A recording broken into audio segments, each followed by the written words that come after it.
The cybersecurity company CrowdStrike has grown its revenue by a compounded annual rate of 68% in the previous decade.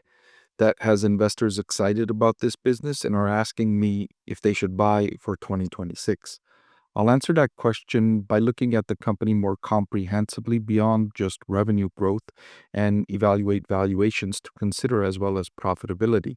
We'll do all that in this relatively short video. Let's get into it. I want to thank the Motley Fool for sponsoring this video. Visit fool.com/parkev for the 10 best stocks to buy now.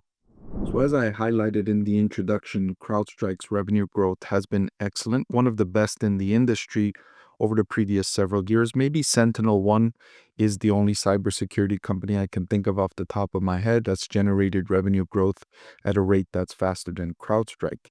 The strong revenue growth rate has expanded its business from $100 million in revenue in 2018 all the way up to $4 billion in the most recent trailing 12-month period. Now, those increases in revenue have improved the company's returns on invested capital, but the overall figures are still relatively low. Its ROIC has expanded from negative 85% in 2019 all the way up to 0.8% in the most recent period, but this figure is still extremely low. At the very least, you'd like to see a company that generates returns on invested capital that exceed its weighted average cost of capital, and that's not the case yet for CrowdStrike.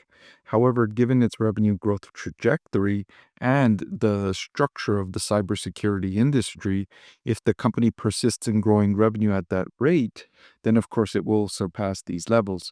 That being said, I don't think the company will grow its revenue at its historical averages. In fact, the company just reported quarterly earnings results in early December that demonstrated revenue growth slowing down considerably to just 22% in the most recent quarter.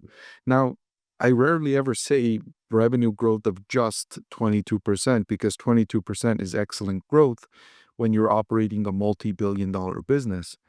But I speak like that when I'm evaluating a company that's trading at super expensive valuations.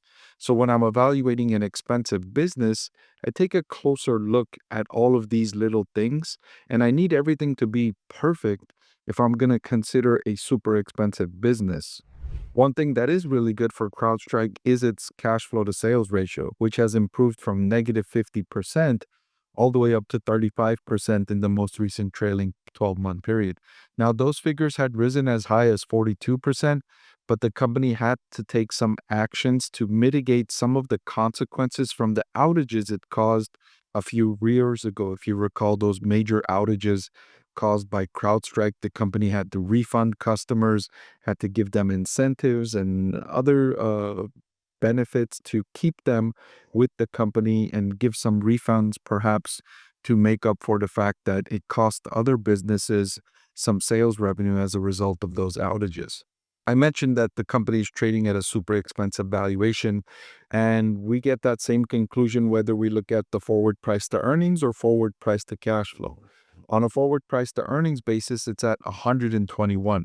Very rich valuation. That's about 5 or 6 times the price of the average stock in the S&P 500. Now, CrowdStrike is better than the average stock in the S&P 500, but is it 5 or 6 times better? I don't know. I'm not convinced, especially with the most recent revenue growth rate coming in at just 20% and returns on invested capital that are improving, but are still at extremely low levels. Similarly, when I calculated a discounted cash flow value for CrowdStrike's business using my proprietary DCF model, I get a similar indication that points to overvaluation. The current market price at $513 is well above the intrinsic value per share I calculated at $366. This is even after applying a 5 to 10% margin of safety, which I almost always do to every company I evaluate. Even after incorporating that, the stock still looks overvalued. Now, the $513 price is close to its 52-week high of $567 per share. By the way, all of these charts I'm getting from fiscal.ai.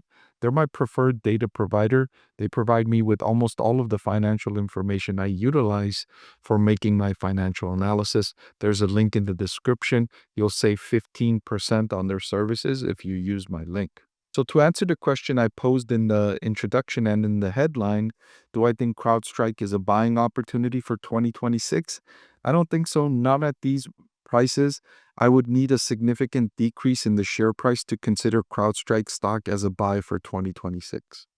Hey, if you value my process for researching stocks, I think you'll appreciate access to my spreadsheet containing my discounted cash flow valuations, which calculate a fair value for over 200 companies. It answers the question, what's a good price to pay for a certain stock? You can get access by joining our channel at the investor tier or above. See the link in the description or click the join button below to learn more.